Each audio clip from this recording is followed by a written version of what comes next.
Good morning to Braunfels in the 35 corridor. I'm D. Lee Edwards here, the host of the Real Deal Real Estate Show. And today's special guest is Shane Harrell with Craftmaster Homes. We'll be discussing design trends, cost factors on construction, opportunities out there, and more. But first, it's time for the Braunfels Title Market Report.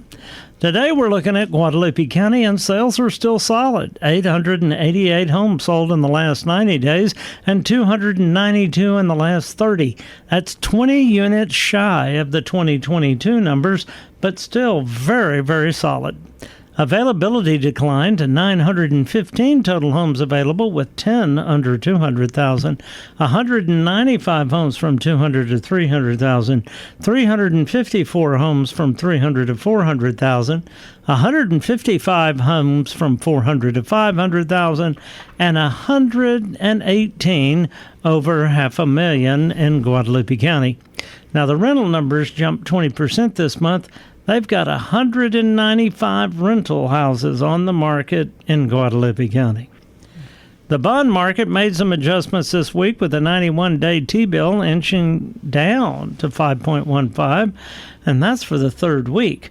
The 2-year Treasury was up to 4.701, and the 10-year Treasury yield to 3.80. That move caused interest rates to increase ever so slightly to 6.95 on the 30-year conventional, 15-year at 6.32, and FHA 30-year at 6.65%. Oil midweek was at $68.67 a barrel. That was down $2.90 from last week. There'll be some more volatility into it as we look at numbers on availability, what's going on with the Arab setback. The Saudis stopping, 1 million barrels a day of production to see if they can stabilize prices, but it didn't stop it from declining this week. The stock market remained ahead of last week, with the Dow at 33,979, the S&P at 4372, and the NASDAQ was up to 13,626. You know what I like about doing research? You can count on at least 2 differences of opinion on a constant subject that the facts ought to lead one way. Well, here's what's going on. Andrew Hunter, the chief deputy U.S. economist at Capital Economics, says that since the data lags, there are indications housing prices will continue to fall or have recessionary adjustments. Whereas Zillow's Skylar Olson said prices could go up 5%. Well, here's the thing. We're seeing our prices adjust locally down on homes priced above $350,000. There's a level off of normalcy, but not jumping after every deal. In other words, we're seeing people negotiate on houses, and the market is returning to something quasi-normal. However, we still will see some increases, because in new construction, if the cost of the materials go up, the supplies go up, or the cost of land goes up, everything else will go with it. Now, currently, the big construction companies, that is the tract builders like DR, Lenore, and them, they're offering incentives and bonuses, and they're making it hard on regular folks to get a deal. Now, what else is going on in that? Well, the pendulum is just swinging. See, the supply chain is returning to quasi-normal. Interest rates are higher. Fewer people qualify for home. Wages are adjusting. There's just a lot of moving parts. Even the Fed is stating housing will drive part of the interest rates advance or decline. And now they said they weren't going to do anything. They turn around this week and say, well, we might bump interest rates 2 more times. That just sent a shiver down everybody's spine. Now, we've got a receding water line when it comes to the economy. That doesn't mean a recession. That just means that the pendulum may be switching the other direction for rapid, accelerated expenses. But you know what? When you go to the store, you go to interest on your credit cards, they're all up. And if you go to a restaurant lately, it's up. And if you don't think recession is the word, inflation is the word.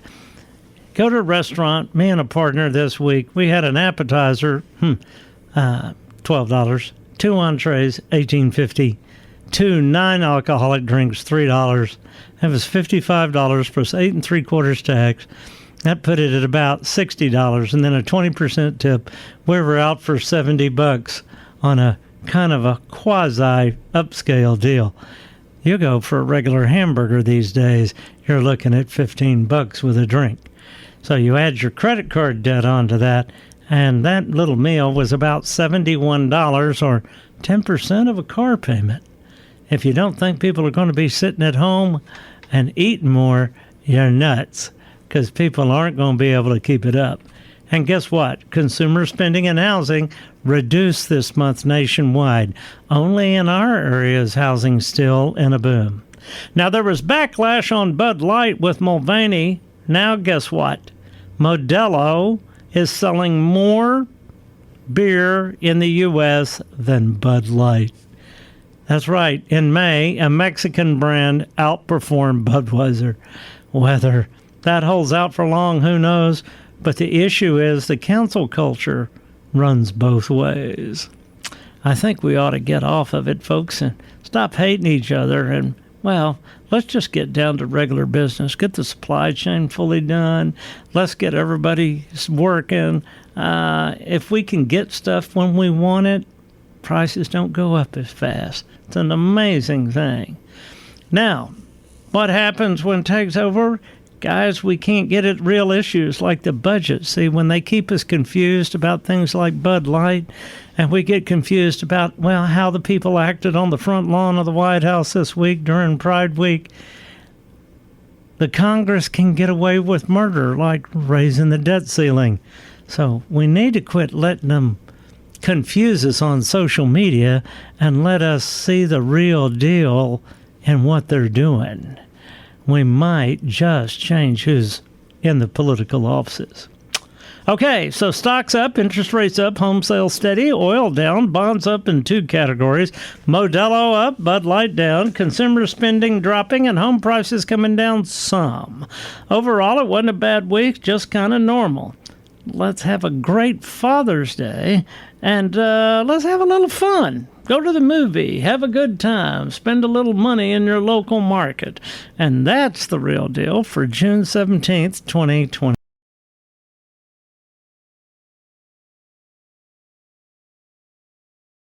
And we're back on the Real Deal Real Estate Show, and today's special guest, Shane Harrell, owner of Craftmaster Homes. How you doing this morning? I'm doing well, Lee. Well, good. Glad to have you. Now, a reminder to our listeners, this segment is brought to you by Meyer Heating and Air Conditioning, keeping you comfortable all year long. Now, Shane, we've left the pandemic economy. The supply chain is improving. Interest rates are up. Recession rumbles daily. How are custom home sales and inquiries about custom home sales? Well, honestly, we've really seen a drop-off in the custom home market. Kind of going back to pre-pandemic times with people that are looking to stay in their homes, fix their homes up. We're seeing a lot of additions come about. So the custom side has really drawn back from where we were coming out of the pandemic. Everybody just had to have a home. But I think with these interest rates, people are seeing that they may have got into a home at a 4% rate, and that's just not going to be found now. So they're looking at fixing up where they're at. So you started to see an increase in the amount of people holding on to their home and remodeling. Mm-hmm. So what are they remodeling?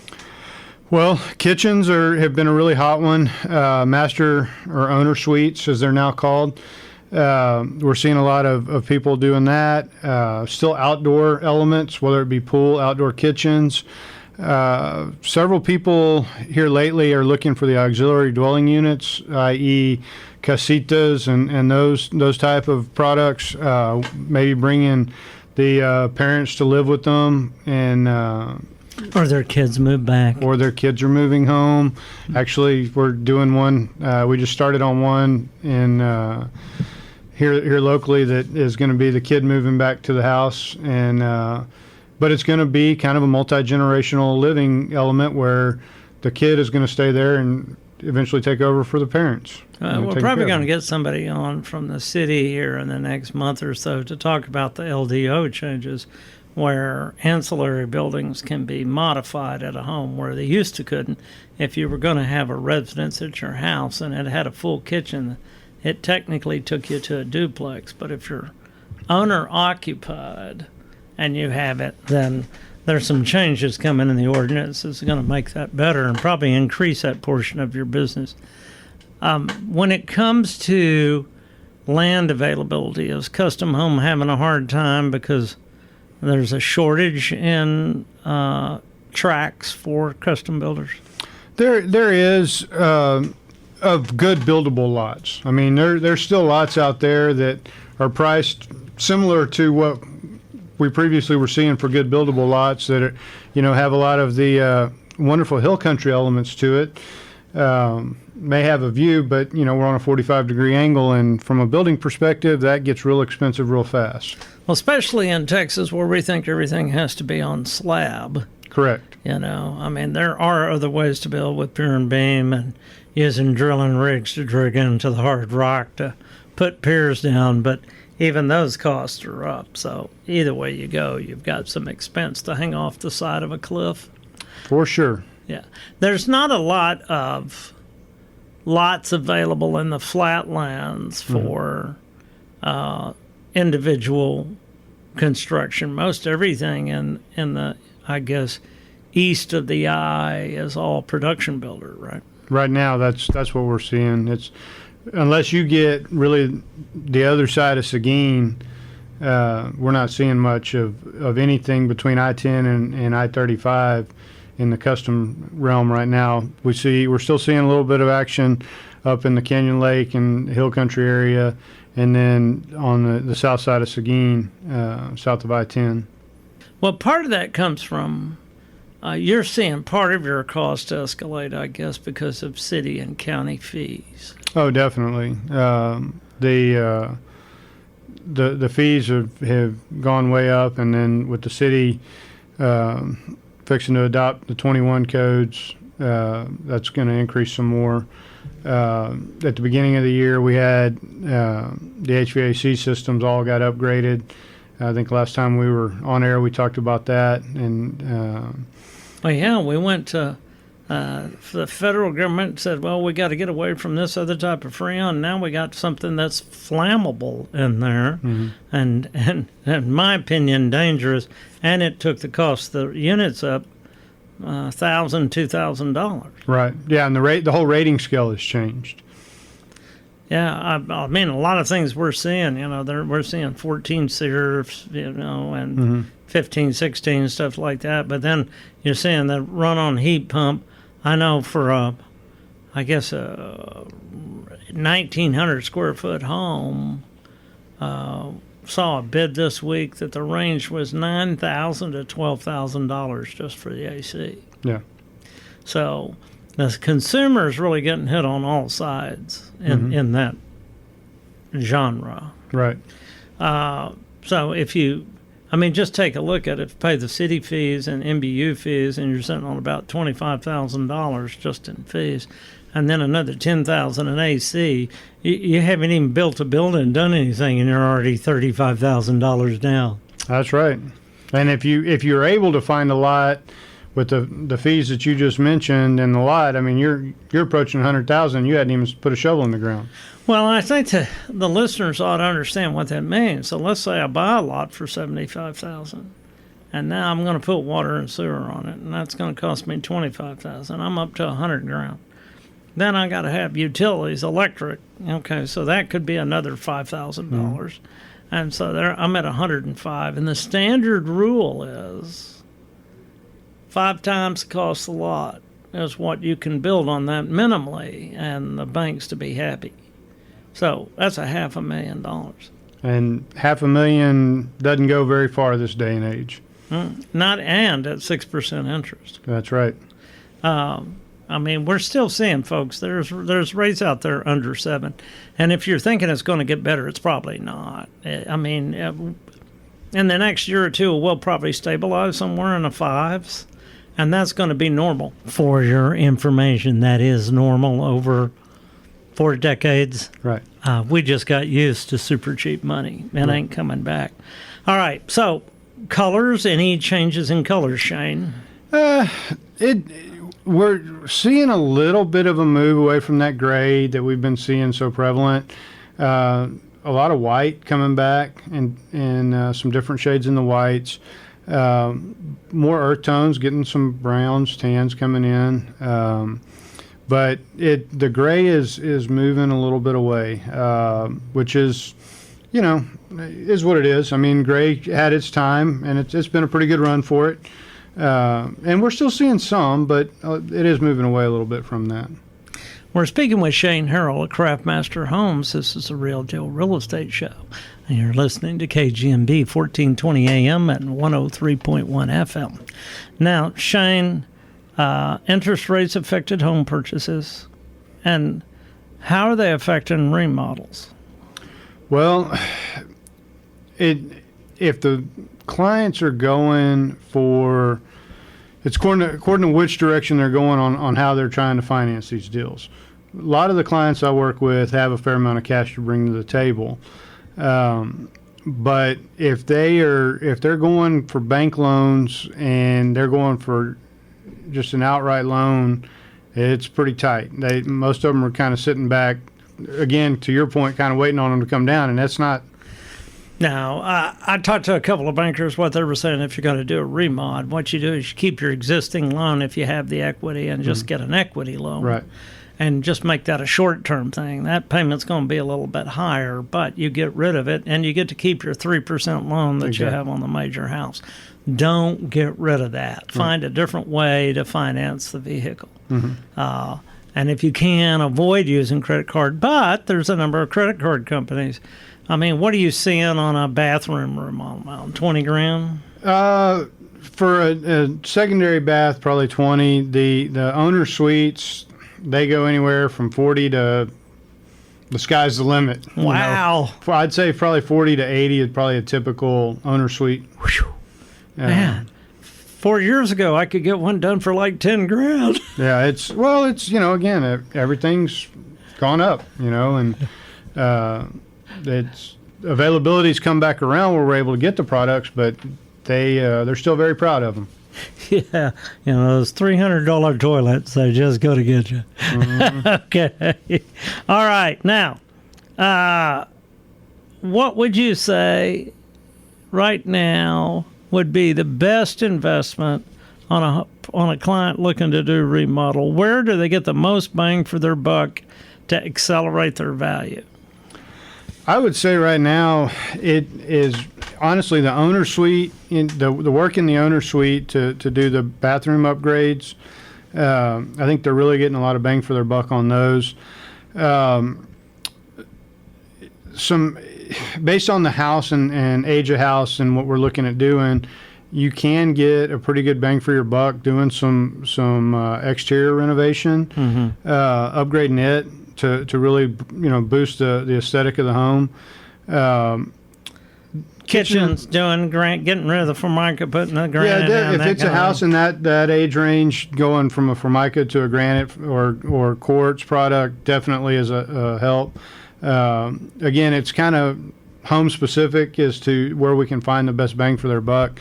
We are, as I mentioned earlier, we're still seeing a lot of kitchen remodels. I mean, I think that's just something that continues to come about as people, that's one of the places that people spend a lot of their time and really want to have that nice kitchen as their showpiece. Yeah, and unlike California, we're still looking at gas stoves. Yes, we do still have gas stoves. Well, we thank you for coming out today. And how can folks get a hold of Shane Harrell at Craftmaster Homes? Well, you can look us up on our website, craftmastercustomhomes.com, or you can call our office, 512-847-5288. Well, thank you for being. And we're back on the Real Deal Real Estate Show, and it's time for Lee's Hot Picks of the Week, brought to you by Bubba's Smoked Meats and Fancy Sauces. If it ain't smoking, it ain't Bubba's. Oh, and don't forget about Bubba's Backyard out on FM 2722. Now, first up, 733 Stone Manor Bay in Seguin is a 3-bedroom, 2-bath, 1,930 square foot family home offered by Jacqueline Calhoun with Escape Realty. Open floor plan, laminate floors, nicely appointed kitchen with granite counters, stainless appliances, spacious master suite, bath with comfortable dual sinks and step-in shower, and good closet space. The rest of the bedrooms are nice and comfortable. You got a large backyard with patio, and it make it great for entertaining. And for $155.44 a foot, or only $299.9, we give it 2 jalapenos. You want a piece of history? Wow, we've got a 1936 gingerbread-style home at 515 East College Street in Seguin, offered by Jan Boyle of Keller Williams Heritage. This features 3 bedrooms, 2.5 bath, hardwood floors, wood-burning fireplace, formal dining room with French doors, classic architectural details throughout the house. It is a charming vintage home from a bygone era, and it's a true find at only $129.55 a foot, or $349,000. We give it 3 jalapenos. Now, last up, if you want an executive home in the Braunfels, 4,123 square feet on 2 acres, then 2292 Stratford in South Bank is your answer. Homes offered by Alicia Hay of Property Professionals. This 5-bedroom, 3.5 bath home is loaded. Let me tell you, you got a 3-car garage, ample off-street parking, landscaping is great, bonus shop. You got room for your pickleball court and a swimming pool. It's inviting living area, fireplace, wood floors, French doors to the outside patio, extremely spacious island kitchen. I mean, you can put 4 cooks in that place. Solid counters, loads of cabinets, got a wine fridge too, and more. Now, if you like to entertain, this house has got it with 2 living areas, 2 dining areas, the 2 acres, and the list of features, well, quite frankly, we almost need a show to go with it. For $849.9 or $206 a foot, we give it an habanero. Now, for these and other hot deals, go to DealeyEdwardsRealty.com and search the entire MLS or call 830-620-765. That's 830-620-SOLD. And speak to one of our seasoned agents like Wendy Fry. Next week, we'll be discussing mortgage and rehab loans. Kind of follow up with what we talked with Shane. We'll be talking about other financial news and real estate investing and more. Our special guest will help you improve your life or get a better deal on your money.